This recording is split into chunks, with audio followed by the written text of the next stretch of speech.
देखो कलयुग में कैसा चमत्कार हो गया। जो कोई भी ये गौ माता की वीडियो देख के लाइक शेयर कमेंट कर रहे हैं, उनका भी वीडियो वायरल हो रहा है। तो आप सभी लोग पहले ये गौ माता की वीडियो देखो।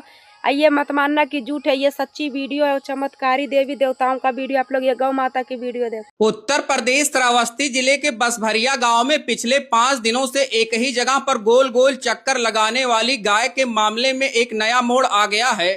गांव वालों ने पशु डॉक्टर बुलाकर उसका इलाज भी करवाया, समय समय पर उसको चारा पानी भी दिया और देखभाल में कोई कमी नहीं छोड़ी, लेकिन गाय उस खेत में चक्कर लगाना बंद नहीं की।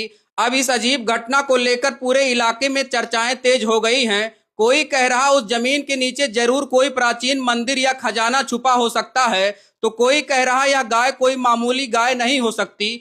और गांव के कई लोग इस गाय की पूजा पाठ करने में भी लग चुके हैं। आखिरकार यह गाय ऐसा क्यों कर रही है, यह रहस्य अभी भी बना हुआ है।